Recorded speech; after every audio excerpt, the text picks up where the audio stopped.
Hello and welcome to another Smaulgld podcast. Today is Tuesday, the 20th of August 2019, and today the Central Bank of Russia, of the Federation of Russia, announced their gold reserve position through the month of July, and they announced that they added 300,000 ounces of gold.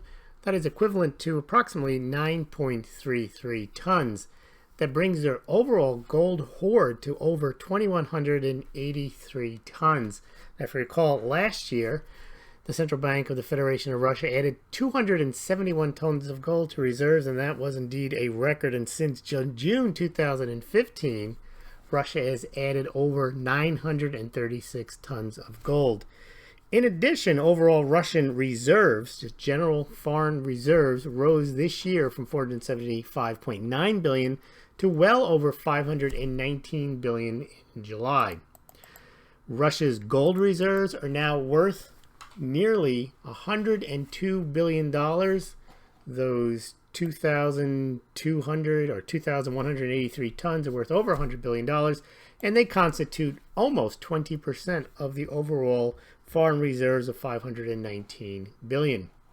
Where's Russia getting all this gold? Well, they are adding it from their domestic gold mining supply, which is the third largest in the world. Last year, Russia mined 314 tons, and they put 86% of that gold into reserves.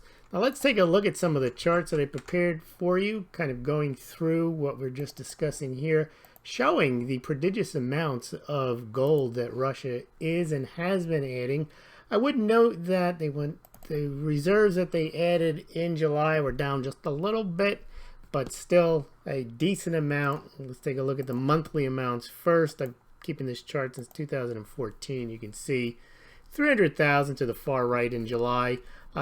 They've done worse, but they've also done a lot better. There's been months where Russia will add over 1 million ounces so far this year, and all these charts are available on Smaulgld.com. You can look at them at your leisure. You can copy them, download them, do what you wish with them, but hard maybe to see on your phone or maybe just listening in the car.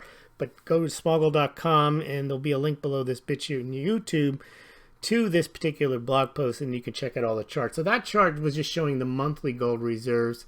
Let me just show you the aggregate amount of gold that Russia's added since 2015. You can see from 1,281 tons to 2,218 tons.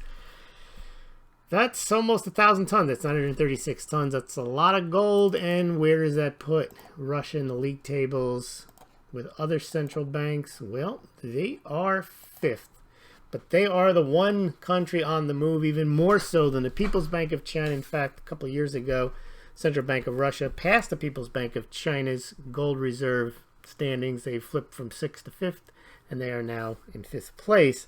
And there's also some confusion about China. People say China's lying. No, this is just what the People's Bank of China puts on their balance sheet. It doesn't reflect all the gold in China. It's just the Central Bank of China. Similarly, what the Central Bank of Russia reports isn't all the gold in Russia. It's just what the central bank has.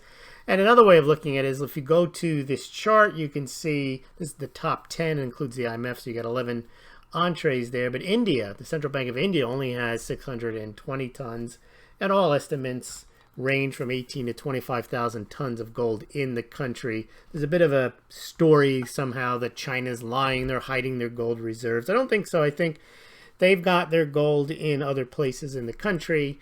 The People's Bank of China, the Chicoms, the party itself, the government itself just doesn't keep all of its gold at the central bank. Some of it's at subsidiary banks that they don't report. Some of it's at other state-owned banks, sovereign wealth funds, and other places in the country. But in any event, Russia, the Central Bank of Russia, as far as central banks go, is now 5th. They're knocking on France's and Italy's doors, who both have 2,435 and 2,451. Italy has 2,451, France 2,435, and Russia 2,218. Now, the anomaly on this chart is the United States, not because they have more gold than everyone else, but because the United States does not have a state-run central bank. They have the Federal Reserve, and the Federal Reserve itself does not hold the gold. So the gold that is purported at 8,133 tons to be held by the United States, that is gold held by the U.S. Treasury. So when you see that number, Part of that gold is held at Fort Knox. Is about 40, I think it's 4,700 tons. And then there's other gold at West Point. That's where they make the gold eagle coins, and they use that gold. And there's some gold in Denver and a couple other places in the United States. But Russia looks like at current paces, maybe in a year and a half, they should push past France and Italy, because France and Italy have not added gold for decades. Switzerland hasn't either, and actually the last time its gold position moved from 1040, it was actually closer to 2,200 pounds. It sold gold when it joined the IMF in the early 2000s. Japan hasn't added any at 765 for decades. India moved up from about 580 tons to about 620 tons in the last year. The Netherlands made waves. They're at 612 by repatriating gold, but they have not added any gold to reserves in quite a long time. The countries that are adding gold are now People's Bank of China had stopped from 2016 to 2018.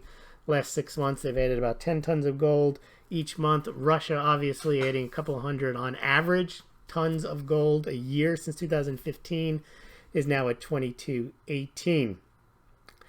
Germany actually sells 4 or 5 tons a year and does not replace it. It sells that to the German government, who mints German gold coins out of it. And the United States gold position presumably hasn't changed since the early 1970s.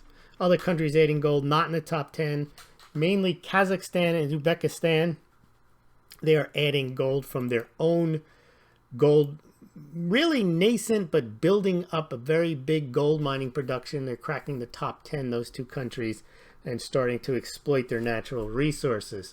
What else do we have? Well, let's take a look now at Russia's been doing really since 2015. We mentioned averaging over 200 tons a year added to reserves. They might not get there this year at this pace. They're only 106 tons, as you can see to the far right. Through July, that's a pace that would take them below 200 tons, but you never know what they might do. They might back end their purchases, but you can see on the chart, they've been buying gold since 2006. There were some years in the early 2000s. They were actually pretty much from 1998 to 2005, clearly net sellers. Only 3 years that they actually buy any gold, add any gold. That was year 2001. They had 39 tons. In 2004, it looks like they added 2.5 tons, and they added a pittance the next year. And you can see there were a few years they actually sold substantial amounts of gold, 48 tons in 1998, 44 tons in 1999, 30 tons in 2000, 35 tons in 2002, all sold. Then they started building up, and actually in 2010, big year, 176 tons. But you can see the big break was in 2014, 15, 16, 17, 18, large gold purchases. Looks like they're slowing down a bit, but now they have 20% of the reserves in gold. And a lot of that had to do with shifting their treasuries, selling off their treasuries. They used to have about $120 billion worth of U.S. treasuries and like $60-70 billion worth of gold. With the increase in the price of gold and the increase in the amount of gold that they've added every year, they're now topping $100 billion in gold as reserves, about 20% of reserves. And they're under, I think they have about $10 billion left in treasuries, a very nominal amount. They pretty much sold off all of their treasuries. One final chart before I let you go. Russian gold reserves, we mentioned, they're coming from, not from imports. They're not at a point yet where their domestic mining production can handle the voracious appetite, the central bank's appetite for gold reserves. As we see, though, they're adding the last 2 years, 2017 and 18, 86% of overall reserves. They mined 260 tons in 2017 and 314 tons in 2018. In both years, they put approximately 86% of that gold towards their reserves. Again, you can check out this chart on Smaulgld.com. Russian gold reserve additions versus mining production. Very interesting chart. You can see that prior to 2015, there were some years where, if you go back to 2006, they only took about 9% of their gold reserves or their gold mining production and put it towards reserves. Only 38% in 2008, 33% in 2012. It's really the last 3 or 4 years that not only is their percentage increase gone up, but also the amount of mining. They actually seem to be increasing their gold mining production.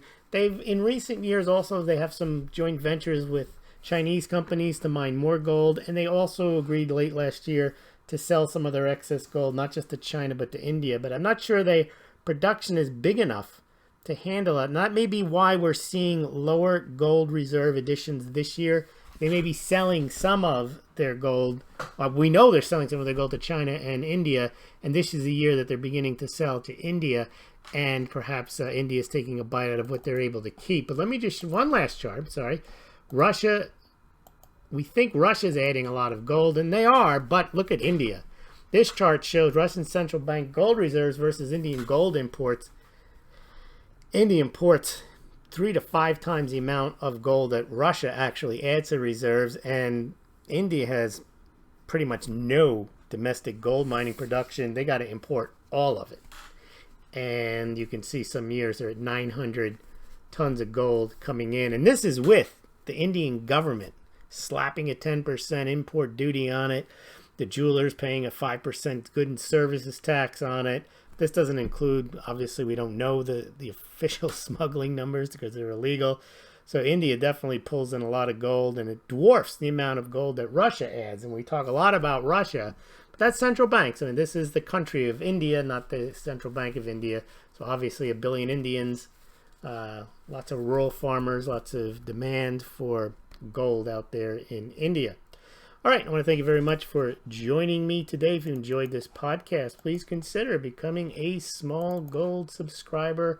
All the links are on the Smaulgld website, and of course you should subscribe over on the Smaulgld website, and also subscribe to BitChute and subscribe to Smaulgld on YouTube as well. And of course, if you want to help the site out, you can always make a donation via PayPal, via BitChute, via, I mean, there's so many, via Duck.